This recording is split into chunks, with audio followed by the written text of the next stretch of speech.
Selamat pagi menjelang siang ya. Masih tersenyum aja nih Steven sama Rika ya. Oke, Steven, Rika, terima kasih sudah hadir ya, dan kemudian ada beberapa hal yang sebetulnya kita ingin mendapat informasi lebih dalam dari Steven dan Rika. Ya, jangan stres.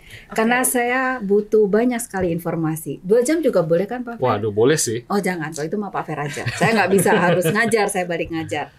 Kalian sudah di Unpar berapa lama ya? Bu, kenalan dulu, Bu. Biar mereka kenal diri ya dulu gitu satu-satu. Saya udah kenal jadi lupa. Kalau begitu kan penonton kita belum tahu. Oh, iya, silakan perkenalkan diri dulu aja mungkin. Steven atau Rika dulu, sweet. Oke, Steven. Oh, man first. Hebat Kan sebagai adik kelas yang baik. Adik kelas yang baik. Oh ya, oke. Kalau nama saya Steven Hadilay dari Fakultas Hukum angkatan 2020. Jadi saya angkatan online. Angkatan online. Saya 2000 dari dulu.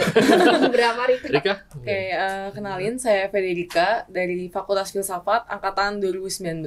Oh, beda setahun. Online plus Ini offline ya. Mengalami offline. 1 semester ya? 1,5 semester. Oh, oke. Bu, kameranya di sana, Bu. Ibu mungkin geser dikit, Bu, biar terlihat kamera lebih clear. Nah, gitu, Bu, lebih oke kayaknya. Oke. Baik. Ya, kita lanjut. Tadi nanya apa, Bu ya?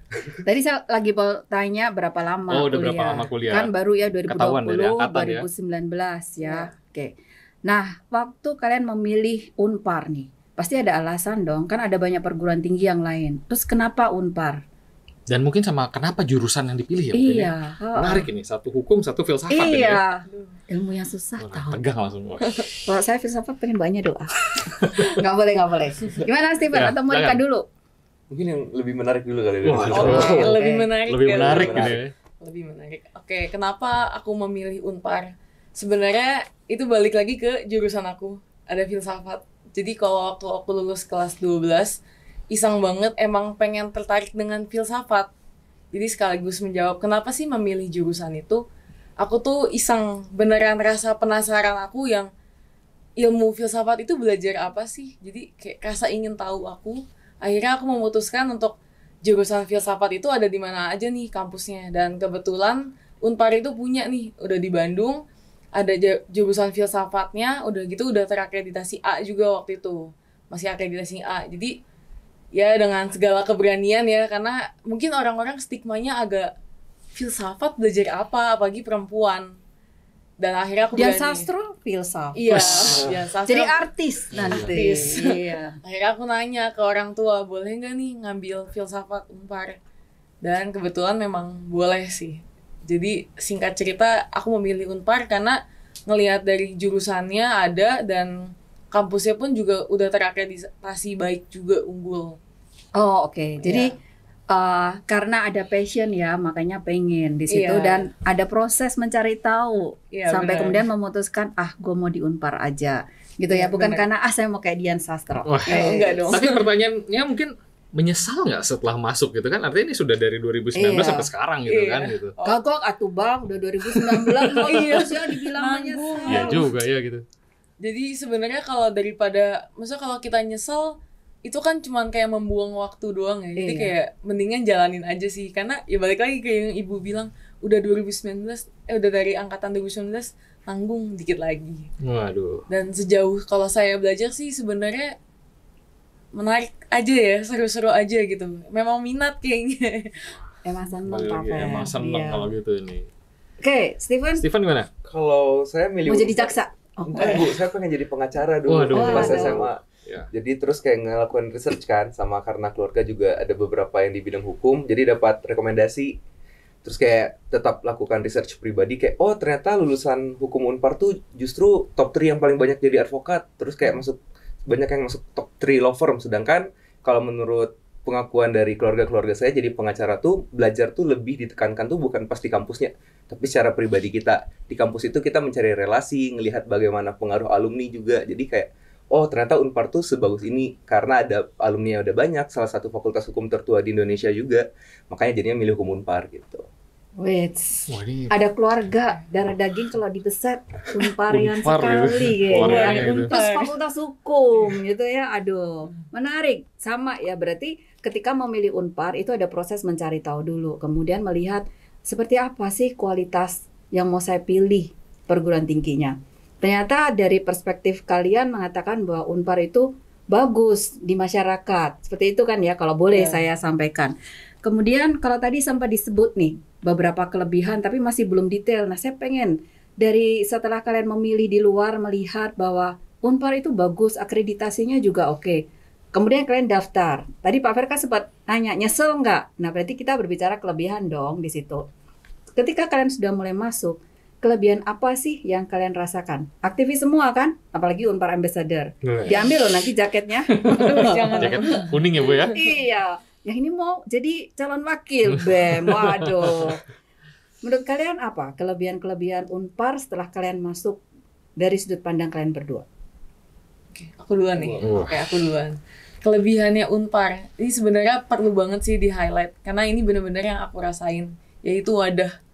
Karena di Unpar itu mungkin kita kenal dengan istilah-istilah mahasiswa, ada kupu-kupu, ada kura-kura, kuliah pulang, kuliah rapat, kunang-kunang apa gitu. Tapi kalau menurut aku Unpar itu tuh beneran menyediakan menjadi wadah, karena ya aku berasal dari Fakultas Filsafat yang ternyata gedungnya beda, lumayan jauh ya.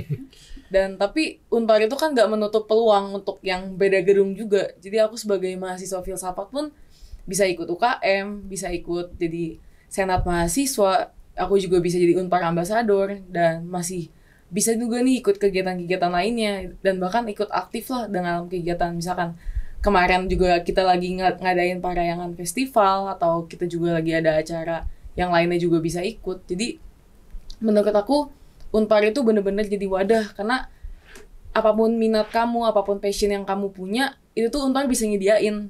Mau dari segi UKM, mau segi organisasi, atau misalkan emang yang pengen terkenal ya bidangnya lebih ke luar juga nih, kayak Unpar Ambassador, jadi wajah representasi. Jadi itu sih kalau menurut aku kelebihannya dari Unpar, satu kata aja, wadah. Oh, wadah, bukan Wardah Kosmetik ya? Oh, bukan. Jangan apa ya? Nggak disponsorin Bu kita. Oh iya, ya nggak boleh. Harus di-delete nanti kita minta ya, nggak boleh. Oke, berarti Unpar itu sebetulnya kalau dari versi Rika, apa yang mahasiswa pengen ada semua, tinggal mau akses atau tidak. Dulu saya juga dibilangnya anak BIP. Anak BIP. Karena Fakultas Ekonomi masih di Merdeka. Kamu anak NIAS dong ya? Iya, anak NIAS saya Bu. Tetangga bener ya dulu? Iya, tetangga. Tapi saya udah keburu dipindahkan ke atas. Jadi udah anak Cimbelit. Kalau Steven gimana, Steven? Kalau saya mungkin ngasih perspektif dari bidang minat bakat yang saya tekuni di UKM kali Bu. Saya ikut debat bahasa Inggris. Dan ya, saya ikut. Udah berani saya pokok bahasa Inggris. Ya, kita Indonesia aja Bu. Enggak, tapi di debat bahasa Inggris itu sendiri saya bisa bilang bahwa universitas itu sangat suportif sama kegiatan yang dilakukan oleh mahasiswa. Mulai dari kita ikut lomba itu kita dibayarin sama universitas, dimana kalau teman-teman saya di universitas lain itu cerita kadang mereka bahkan harus nabung sendiri kalau mau ikut lomba. Di Unpar kita tinggal bikin proposal, ngasih ke BKA, bisa tiap minggu kita ikut lomba gitu. Makanya prestasinya walaupun kalah ya tetap aja dicairin prestasi kan tapi kan? Lumayan ada beberapa. Pernah nggak Steven ini?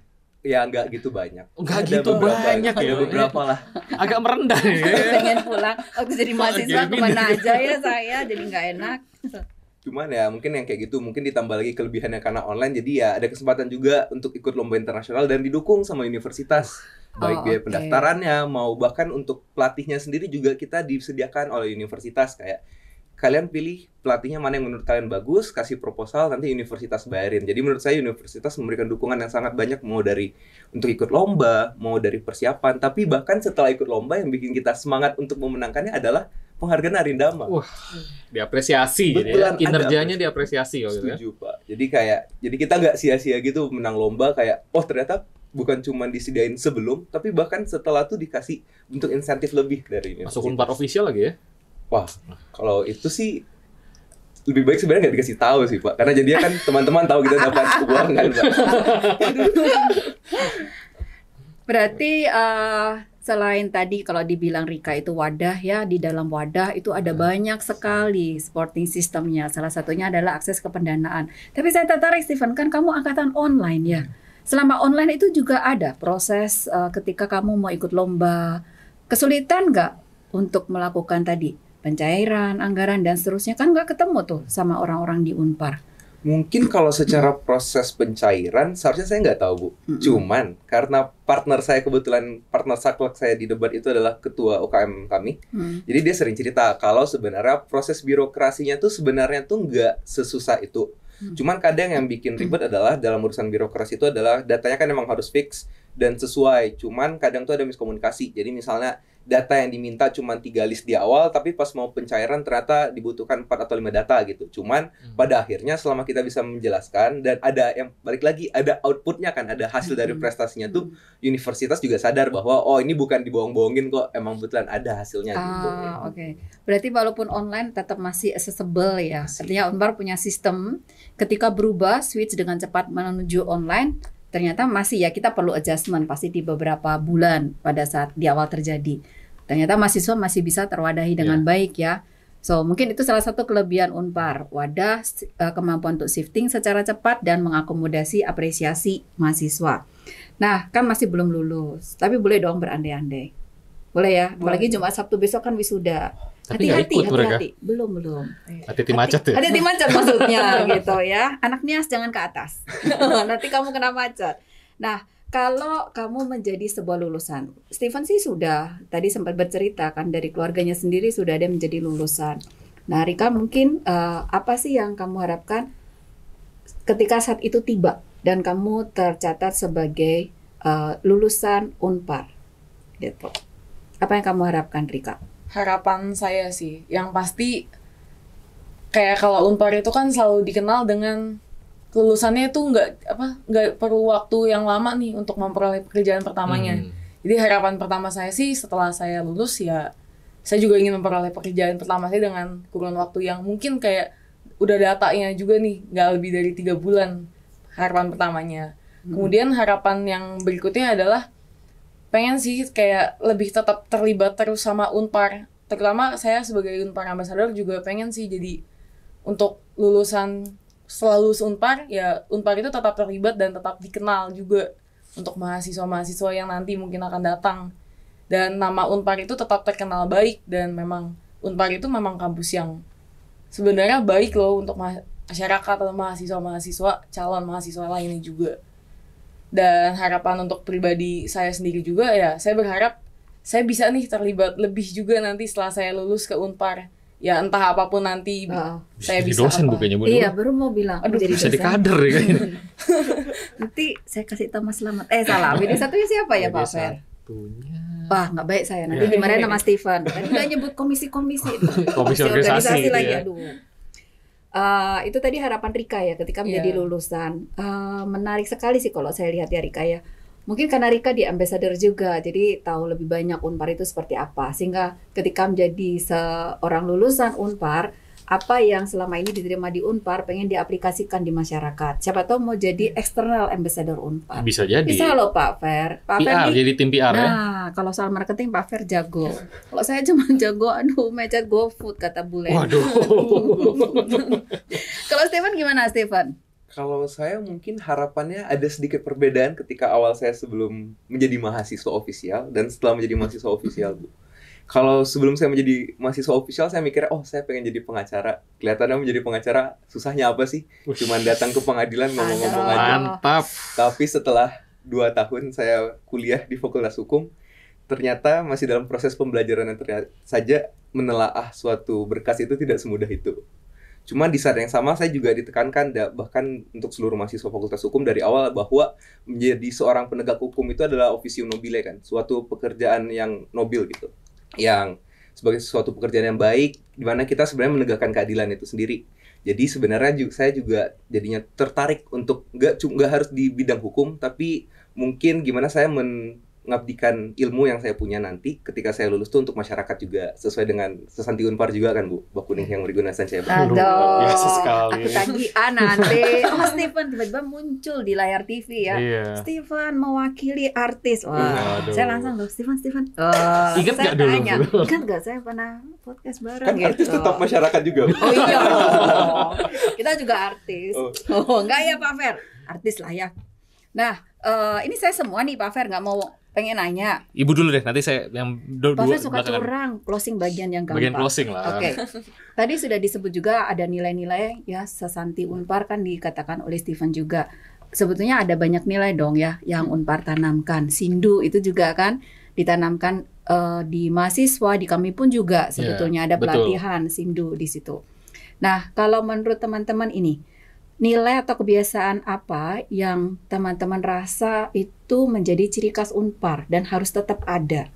Jadi kemanapun kita melangkah, orang itu bisa tahu dari kebiasaan itu. Oh, ini pasti dia lulusan Unpar. Gitu. Kira-kira apa? Nilai-nilai apa? Bukan UTS sudah lewat. Siapa dulu nih? Bebas, mau siapa duluan? Siapa mencontek siapa? Nggak boleh. Nggak boleh. Ya, Nggak ada kita dong. menyontek. Oke, Mungkin dari aku duluan ya. boleh. Nilai apa yang kayak ini Unpar banget lah. Pertama, itu tuh tepat waktu. Jadi sejauh yang aku lihat, kalau Unpar itu, ya mungkin karena aku Unpar Ambassador juga ya. Aku mewakili kampus untuk pergi ke sekolah-sekolah, anak-anak SMA. Dan aku ngelihat kalau tiap Unpar pameran atau penugasan edufair gitu, Ambassador, kita tuh pasti di awal. Jadi dari segi waktu kita tuh memang Unpar itu tepat waktu. Nggak boleh telat gitu ya. Disiplin ya. Disiplin. Ditanamkan nilai-nilai Iya. disiplin. Nilai disiplin. Aku pernah loh di masa itu lari-lari bawa koper. Pokoknya harus sejam sebelum acara. Iya. Udah nyampe, loh, Kosong. masih kosong. Masih kosong. Kita duluan Kita soalnya. Unpar duluan. Iya. Ya udah beberes. Unpar Oke. itu tepat waktu banget sih. Itu nilai paling pertama yang menurut aku perlu di-highlight. Jadi ya mungkin kayak Pak Ferry bilang, nilai disiplin. Dan Unpar itu memang menanamkan nilai kedisiplinan itu.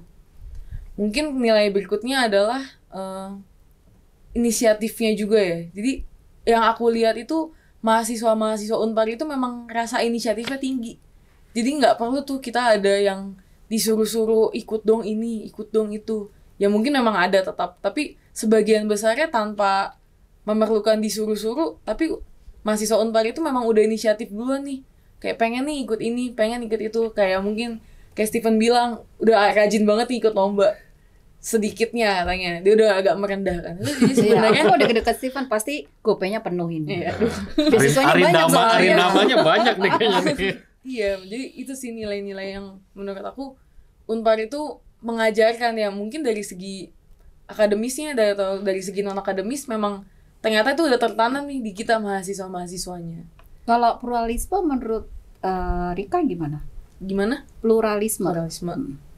Itu juga sih, karena dengan jelas ya kita bisa ngelihat kalau di Unpar itu memang nggak cuman ya kalau misalkan ada orang yang suka stereotype, ih kampus ya maaf ya kampus Cina nih, kampus Cina. Enggak kok, kita nggak Cina doang.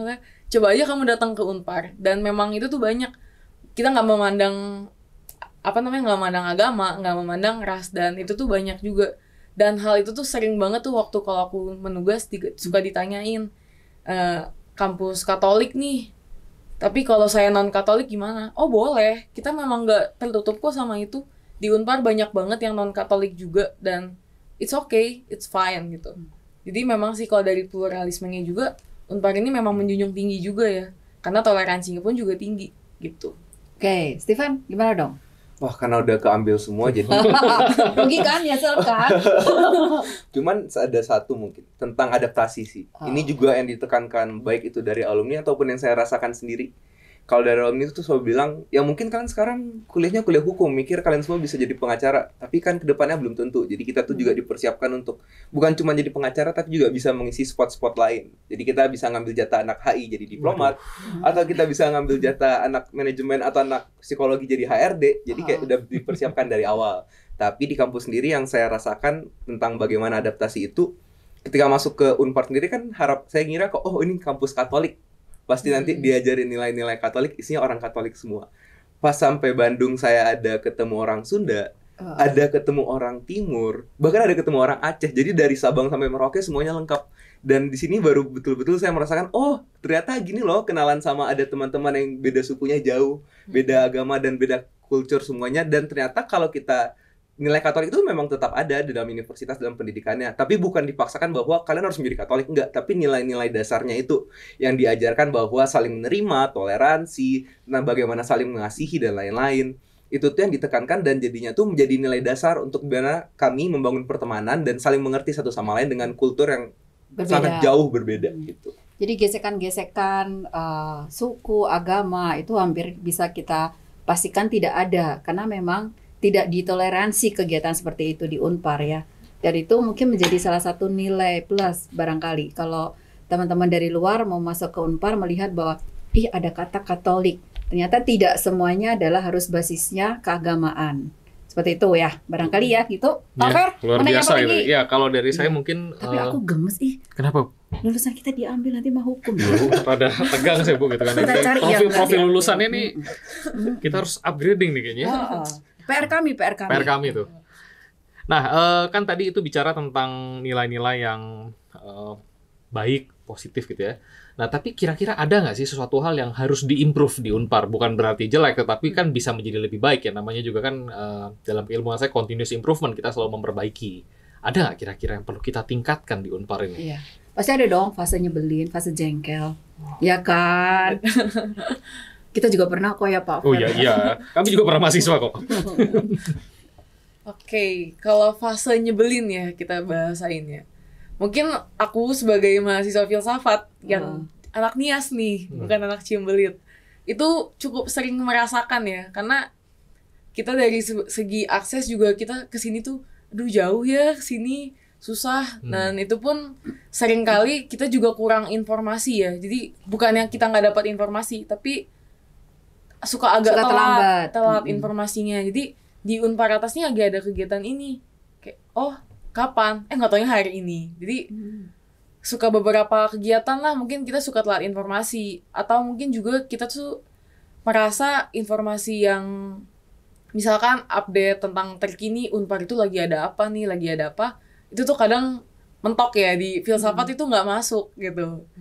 Nah, jadi mungkin hal-hal yang perlu dikembangkan ya, kita sebagai mahasiswa filsafat yang mungkin memang beda gedung, kita juga pengen nih dilibatin lebih lanjut, atau mungkin partisipasi aktifnya secara langsung juga sih. Oke. Kalau kayak Sign Age gitu kan suka ada informasi-informasi itu cukup membantu nggak sih sebenarnya? Ada kan di filsafat? Iya, sekarang udah lebih cukup membantu ya, karena kan dia cukup mencolok juga ya. Jadi kalau misalkan ibu main ke filsafat kan gedungnya memang agak lebih cukup lebih bersahabat. Vintage. Istilahnya vintage. Yeah, vintage. Gedung kita kan lebih vintage retro vintage gitu ya. Jadi sesuai filsafat. Saat ada papan ads itu baru kayak ini mencolok banget sih. Itu memang jadi salah satu hal yang Iya. Membantu lah ya ke arah sana. Oke, menarik nih. Kau Steven mau jadi wakil BEM? Ini dengarkan suara mahasiswa. Kan sekarang saya bukan ajang kampanye, Bu. Saya sebagai mahasiswa biasa. Oh iya, betul. Nggak boleh Pak Fer. Takutnya nanti Pak Fer marah kan ke saya. Kamu kenapa ini jadi kampanye gitu. Apalagi udah ada pengawasan langsung kan dari SMJ. Deg-degan kan? Cuman enggak sih. Kalau mungkin ini sedikit titipan juga dari teman-teman mahasiswa lainnya. Kalau mungkin hal yang menyebalkan bagi kami mungkin yang berada di kampus Cimbelit. Ini kampusnya sama kampus Cimbelit beda ya. Pakai nama kampus Nias, kampus Cimbelit. Kalau lihat kampusnya suka kayak, keren ya, vintage konsepnya. Vintage. Cuman mungkin sedikit concern dari teman-teman yang di Cimbelit adalah satu, bahwa kadang dalam beberapa mata kuliah tuh kita untuk melakukan absensi itu kan harus dari stupor. Cuman kadang masih dalam pengaksesan terhadap wifi yang dari universitas itu juga terkadang masih susah, Bu. Karena ya kita rebut-rebutan, akses untuk servernya juga, kadang akses stupor ataupun IDE, kadang itu kan rebut-rebutan. Jadi mungkin kayak ya servernya mungkin bisa diperbesar kali ya, Bu. Karena apalagi kami mahasiswa fakultas hukum yang 1 menit itu sangat berharga bagi hidup kami. Kadang tuh bisa submit late dan hasilnya adalah nilai kami nggak jadi lulus. Dimana untuk mendapatkan nilai di hukum itu sudah mau menangis darah gitu. Kadang ada yang ujian seminggu nggak tidur. Tapi kan itu kebiasaan kalian. Dosanya keluar nih. Kami sudah mepet. Bukan mepet. Kami sudah berusaha sebaik mungkin. Cuman makin kami perpanjang waktu belajarnya, makin kami perpanjang juga waktu tidak tidurnya, Bu. Oke. Jadi bandwidth-nya ditambah dong gitu ya, supaya jangan lemot. Stupor ya, absensi. Stupor, IDE. Apalagi yang paling krusial itu adalah ketika ujian kan IDE, Bu. Karena kita submit kadang lewat situ, atau mungkin kalau sekarang mungkin kalau udah offline udah agak enak kali ya, karena kita udah bisa kerjain sesuatu. Cuman ngelihat ketidakpastian zaman sekarang, bagaimana COVID bisa aja tiba-tiba datang terus kita online lagi, mungkin PR-nya kalau online lagi tolong ya servernya digedein. Iya, tapi itu catatan penting saya sepakat sama Steven. Ketika kita mengatakan bahwa harus memberikan kualitas yang terbaik ke mahasiswa, infrastruktur juga harus ikut dong gitu. Ini mah untuk PR ini pemimpin Unpar baru. Nah, ini nyambung nih, Bu, gitu kan ya. Kami sampaikan Ada lagi nggak keluhan? Karena memang ini momennya sih, Stephen. Betul. Kenapa kami kemudian meminta teman-teman untuk bisa memberikan informasi. Barangkali ini akan menjadi PR yang memang mungkin tidak terbaca ya oleh pimpinan. Tapi ini bisa menjadi satu hal yang kemudian kalau dilaksanakan, mahasiswa juga yang akan menerima benefitnya. Ada lagi? Harus ada dong. Ya. Oh, boleh kalau dipaksa. Oke, senang saya maksa orang. Silakan. Sebenarnya mungkin parkiran yang ada tuh bisa diperluas mungkin aksesnya, Bu. Yang di mana? Yang di gedung? PPAG. Karena kan oke. parkiran mahasiswa dapat aksesnya tuh di PPAG, Bu. Heeh. Jadi mungkin ya ada beberapa komen tentang ini kenapa parkirannya terlalu sempit, kenapa aksesnya untuk mahasiswa tidak aksesibel. Jadi mungkin ya sedikit keresahan dari teman-teman Fasilitas mahasiswa. parkir Fasilitas ya. parkir. Padahal masih gratis loh. Iya, makanya saya Iya. tidak berani tidak berani mau komen, Bu. Takutnya disuruh bayar. Takut disuruh bayar ya. Karena dipaksa saya mau nggak mau, Bu. Oh iya. Tapi- Jadi kalau ini tiba-tiba disuruh bayar ini bukan karena saya ngomong tapi karena Ibu yang nyuruh. Tapi ya kalau kita bilang enak ya jadi mahasiswa Unpar kan parkir B2 ya. B2 yang B3. mahasiswa. B3. B2, B3. Itu kan mahasiswa. Kami itu B1 ya. Ya. Terus kalau kita lewat gitu ya. Ih, ini mobil mahasiswa. Ini mobil gue ya. Aduh ini mahasiswa. Ih, gratis lagi kita gitu Aduh. gitu. Ya biasalah ya, kecemburuan. Oke, tapi memang betul barangkali infrastruktur itu harus seimbang. Tapi itu bisa menjadi PR ketika lahan kita memang ada keterbatasan. Nah, gimana caranya? Mungkin naik kren ke atas. Keren ke atas Ke kita bawah. bangun. Kan mungkin. ada ya teknologi seperti itu, betul Kita nggak, punya Stephen? tanah juga di belakang di stupa kan biasanya yang belakangan ini Ya. belum dioptimalkan, bisa jadi sih. Oh, vote Pak Fer. Enggak ya? Oh, nggak bisa Bu, nggak kita panitia Bu, boleh. kita nggak boleh kalau panitia. Salah. Oh ya, oke. Tadi infrastruktur dari sisi parkir. Ada lagi nggak? Itu sih, Bu, sejauh ini Yang bisa paling saya penting ya, pikirkan. uang kuliah aman dong ya? Uang kuliah so far mau kakak dulu atau aku? Boleh deh, aku deh. Oh, boleh. Tapi uang kuliah aman sih menurut aku. Karena balik lagi ya kayak yang udah kita omongin tadi. Kalau secara dari uang kuliah, kalau misalkan ada kendala finansial, di Unpar kita ada beasiswa untuk misalkan mungkin yang ada kendala finansial. Atau misalkan kalau kalian emang aktif kepemimpinan, nah nanti nih calon wakil bisa ajuin beasiswa kepemimpinan juga. Oh ya, senat dapat soalnya. Iya, Senat juga banyak. dapat. Oh, berarti Iya. udah dapet dong. Udah dong. Udah Makanya aku bilang aku deket-deket kalian aja pasti GoPay-nya penuh. Anak sekarang kan semua e-wallet ya, kelihatan banget sih cuma tahu GoPay gue. disponsorin Bu nanti. GoPay boleh. Bisa kasih ya nomor saya. Oh, nggak boleh. Nggak boleh, Bu, nggak Bisa pulang langsung. Di sini kita objektif Bu. Oh iya. Oke, apalagi Rika yang bisa menjadi perbaikan? Kan boleh nih menyuarakan harapan-harapan kalian. Karena sebentar lagi memang akan ada pergantian pimpinan. Betul. Jangan sampai kemudian apa yang menjadi keluh kesah teman-teman mahasiswa ini tidak didengar. Gitu. Sekarang nih saatnya. Ada nih. Ini dari segi anak Jalan Nias. Oh, Jalan ini Nias. mungkin jalannya sini agak jarang Iya, terdengar fintech. kayaknya nih. Ini Jalan Nias ini kan dengan gedung vintage kita yang sebenarnya ya kapasitasnya itu kan kurang luas ya menurut saya sih. Dan ditambah di filsafat itu sekarang ada 3 konsentrasi. Jadi ada filsafat budaya, keilahian, dan integrated arts. Ini yang program kita terbaru. Dan di situ tuh udah mulai banyak nih mahasiswanya, tapi agak minim kelas-kelas yang kita punya. Oh, Jadi mungkin sebenarnya bisa Oke. jadi bahan pertimbangan kalau mungkin ya anak integrated arts atau anak-anak yang filsafat budaya itu juga kita mendapatkan fasilitas yang mungkin sama nih kayak anak-anak di Cibelit. Oh, gitu. gedungnya dibangun. Ya. Atau jangan-jangan dipindah aja ke Dipindah arah boleh ya teras. nih? Menarik ya, memungkinkan nggak nih? Iya. Nanti kita sampaikan aja. Kami bertugas saja menggali.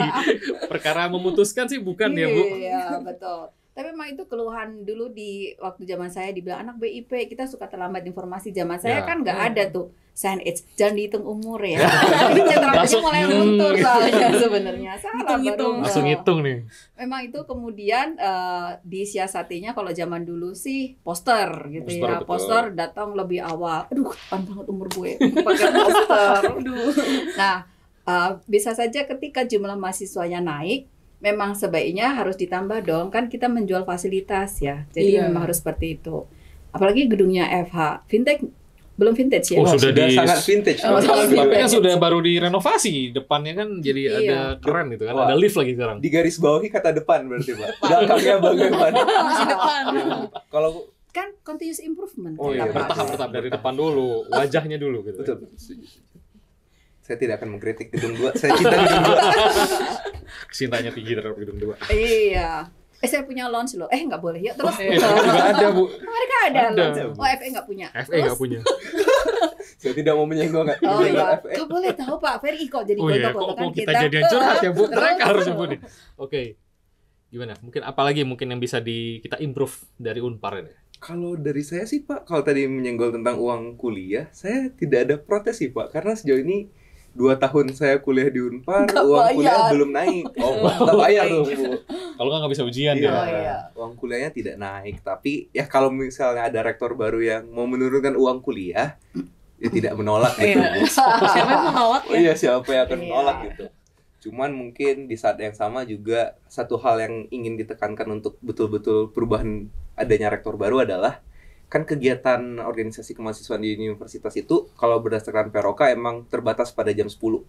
Oke. Jadi mungkin kayak cuma kan terkadang kita juga ngelihat bagaimana kita ada kelas sampai jam 6 atau jam 7 atau mungkin ada setelah itu juga dilanjutkan latihan, kita mau ikut lomba dan lain-lain. Mungkin ya bolehlah untuk dispensasinya dipermudah aksesibilitasnya. Karena ya sekarang juga bisa kalau dengan izin dari WD3 atau dari WR3 tuh kegiatan kemahasiswaan tuh bisa dilaksanakan lewat jam 10. Cuman ya balik lagi untuk mendapatkan dispensasi tersebut kan cukup sulit. Makanya mungkin kalau bisa jadi mana tahu sistem birokrasinya bisa langsung dipermudah gitu kayak kalau emang untuk latihan untuk lomba yang lombanya udah H-7 pakai aja kampus 24 jam gitu. Nah, tapi tentunya harus dibarengi dengan tanggung jawab supaya tidak terjadi apa-apa kan gitu. Dosen saya juga kemarin ada yang minta izin karena memang dia lebih suka ngerjain paper itu sampai jam 1 jam 2 pagi. Tiba-tiba saya di WA Mas Satpam, Bu kok ada lampu nyala? Lah, waduh, siapa itu? Ngeri, hantu ya? Itu? Ternyata ada satu dosen saya. Kemudian saya bilang, lu kalau memang mau lebih lama lagi kasih tahu supaya satpamnya juga nggak khawatir karena kan mereka juga punya tanggung jawab barangkali kan untuk menjaga kampus. Kalau terjadi 1-2 hal itu mereka orang pertama pasti yang akan kena sanksi. Betul. Jadi rasanya fasilitasi itu bisa saja terjadi tapi perlu kerjasama kali ya Stephen ya antara aparat dengan teman-teman mahasiswa sama-sama dewasa lah barangkali gitu. Jadi kayak ibu-ibu ya kasih tahu anaknya, nggak boleh nakal kamu deh. Oke. Kalau ngomongin fasilitas mungkin saya boleh nambahin satu ya. Boleh 5 boleh. Satu aja. Satu. Oke. Berhubung dengan fasilitas kebetulan saya juga mendapatkan suara nih dari mahasiswa yang di Cimbelit nih. Wah, ini senat soalnya dia. Suara mahasiswa. Suara mahasiswa. Soal penerangan lampu. Jadi ada nih mahasiswa yang mengeluhkan setidaknya penerangan di sekitar Unpar itu mungkin boleh ditingkatkan. Di sekitar Unpar ini di luar kampus kalau gitu? Iya, di luar kampus tapi masih dalam kawasan Unpar juga. Gelap ya? Iya, masih gelap. Mungkin Stephen tahu lebih tepatnya daerah-daerah mana yang gelap ya? Area mana mungkin? Di tempat kita take ini kan kalau malam gelap, Pak. Di sepanjang jalan Menjangan ini ya? Di mana pusat gizinya anak Unpar kan sepanjang jalan ini. Oh, maksudnya anak Unpar di Cimbelit. Kita juga naik nih. Oh, kita juga naik kalau makan di sini. Suka makan di sini juga. Ya. Gak usah kita sebut dong, nanti promosi jadinya. Jangan. Cuman ya saya paham sih Pak tentang gimana kalau malam itu kadang lewat, mungkin ya kalau cowok pergi makan rame-rame kita sama teman-teman kita ya kita merasa aman karena ya udah kita rame-rame. Cuman kadang saya juga sering lihat ya, kebetulan saya punya pacar. Kadang kalau dia mau pergi sendiri juga saya agak serem gitu karena takut entah dibegal lah, entah diapain lah tiba-tiba apalagi cahaya kan gelap, orang juga sepi gitu. Oke. Jadi lingkungan perhatian. Aku langsung 14 Februari masih jauh. Ngapain ya Stephen nanti ya gitu. Oke, terakhir biar nggak terlalu panjang juga karena mereka juga ada jadwal kuliah kayaknya ya. Oke. Sekali lagi karena ini adalah podcast dalam rangka proses seleksi rektor Unpar periode 23-27, maka pertanyaan terakhir ini adalah harapan atau sosok pimpinan Unpar seperti apa yang diharapkan kalau dalam perspektif mahasiswa, mungkin dari Rika dan juga Stephen. Oke, kalau dari aku harapan pemimpin kayak gimana sih untuk menjadi pemimpin Unpar ini adalah harapannya dia bisa merangkul seluruh bagian di Unpar. Jadi bukan cuma mahasiswa, bukan cuman dosen, bukan cuman staf juga, tapi secara keseluruhan, baik dari segi mungkin alumninya juga, atau mungkin dari segi mahasiswanya juga, atau dari karyawan-karyawan lainnya, atau mungkin dari aspek-aspek lainnya juga. Jadi harapannya pertama adalah bisa merangkul, dan yang kedua, siapapun yang terpilih nantinya, harapannya dia benar-benar bisa menjalankan kewajibannya sebagai rektor. Jadi bukan cuman hanya jabatan, tapi benar-benar menjadi sosok pemimpin yang inilah pemimpin Unpar dan inilah rektornya Unpar. Jadi brand image yang positif di luar dan di dalam ya. Iya, benar banget. Tapi yang image yang betul-betul dilaksanakan tentunya, tidak hanya sekedar melekat saja, tapi harus dipraktekkan. Kan gitu kali ya, Rika ya. Oke, aduh PR yang susah. Untung nggak jadi calon. Gimana Steven? Steven gimana? Kalau saya mungkin mengidamkan seorang rektor yang terjangkau dan mau mendengarkan. Apa itu terjangkau? Terjangkau itu adalah di mana mungkin dia bisa turun langsung ke kampus, mahasiswa juga bisa melihat gitu loh keberadaan dari seorang rektor itu sendiri. Jadi kayak kita tahu nih, oh ternyata misalnya Bapak atau Ibu A nanti menjadi rektor, kayak dia sering safari ya, dia bisa dia mendengarkan secara langsung ya. Jadi kita juga sebagai mahasiswa merasakan gitu kepedulian secara langsung dari rektor, walaupun mungkin di dalam tingkat program studi kan mungkin ada kaprodi atau dari dekan, cuman dia melihat mungkin dari yang paling atasnya gitu akan lebih menyentuh hati gitu, Bu. Dan belusukan juga, maksudnya. Iya, presiden aja belusukan. Masa rektor nggak mau belusukan ya? Nggak boleh itu. Dan juga mungkin dengan hal kayak gitu kita kan jadinya bisa langsung menyampaikan aspirasi kita. Mungkin kayak kadang ada beberapa aspirasi yang terbatas, kita mau nyampain ke dekan juga ya kewenangannya kan di dalam cuma satu fakultas. Cuman ketika kita udah ngomongin tentang rektor ya di seluruh universitas akan lebih luas. Makanya tadi kayak ya bisa ke reach dan juga mau mendengarkan apa itu aspirasi dari mahasiswa secara langsung. Gitu sih, Bu. Oke, menarik ya sebetulnya itu harapan-harapan mahasiswa. Tapi aku sepakat sih. Ada beberapa dosen, bukan dosen, mahasiswa. Kamu tuh nggak rektor kamu siapa? Pernah dengar aja. Aduh, sedih banget nggak sih? Iya, betul, betul. Maksud loh. Iya, namanya tau nggak? Lupa ingat. Sering nggak? Aduh, berarti ini ada sesuatu kan. Tapi ini menjadi PR ke depan untuk rektor yang baru. Barangkali memang perlu sosok yang sesekali lah, nggak usah sering, tapi kenal dengan mahasiswa. Syukur-syukur ditraktir ya kan, banyak kafe di depan. Ya Pak Rektor, Bu Rektor. Kan saya nggak tahu gendernya ya. Langsung kode. Sebagai perantau saya akan menunggu momen-momen seperti itu sih. Apa ditraktir? Ikut lah gue. Gitu. Oh enggak ya. Kami juga nunggu. Ikutlah kita. Aku juga anak rantau. Jadi ikut-ikutan. Oke, rasanya menarik ya, Bu. Iya. Tapi kalau dilanjutin panjang mereka nggak kuliah, nanti kita loh. kasih izin nanti. Jawaban mahasiswa, jawaban dosen, jawaban tendik. Beda semuanya, memiliki harapannya, aspirasinya masing-masing. Dan ya kami bersyukur bahwa ada mahasiswa yang memang bersedia untuk bergabung dengan kita gitu ya. Betul. Dan ini juga didukung oleh BKA ya. Betul. Jadi kami tidak memilih kalian, tapi yang paling mengenal mahasiswa adalah BKA.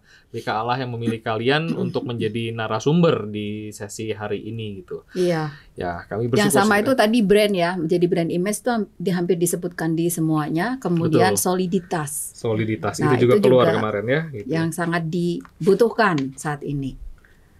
Aduh susah jadi rektor. Ya mudah-mudahan ini membantu para calon rektor kita untuk bisa merancang gitu. Merancang lebih jauh. Ya Bu, jangan Bu. Kita harus mengencourage juga. Semangat Pak Bu Rektor. Kami menyemangati dan juga mengencourage, dan harapannya juga ya. Iya, teman-teman mahasiswa juga mendukung kan tentunya siapapun rektor yang terpilih. Iya. Mahasiswa mendukung. Atau barangkali perlu nggak ada wadah aspirasi? Sama ini ada nggak sih? Saya sih nggak pernah tahu karena saya kurang mengikuti barangkali. Di ada Senat gak? Itu ada suara mahasiswa itu. Di Senat ya, di suara mahasiswa. Kita punya website suara mahasiswa. Jadi kalau misalkan teman-teman mahasiswa atau mungkin dosen memungkinkan nggak ya memasukkan aspirasi, tapi sebenarnya kembali lagi ya, kita masukin aspirasi untuk diserahkan kepada pihak-pihak yang di atas juga sebenarnya. Jadi kalau misalkan ada keluhan, ada suara yang pengen nih disuarain lewat suara mahasiswa, kita tuh bisa nih mengirimkan aspirasi kalian ke biro-biro atau ke pihak-pihak yang terkait. Gitu. Oh, ada berarti ada. ya. Oke. Supaya ini tadi yang saya tanya, tahu nggak rektornya siapa? Pernah dengar? Itu udah nggak ada lagi. Iya, benar banget. Nah, kali itu mahasiswa siapa Pak Fer? Saya no comment.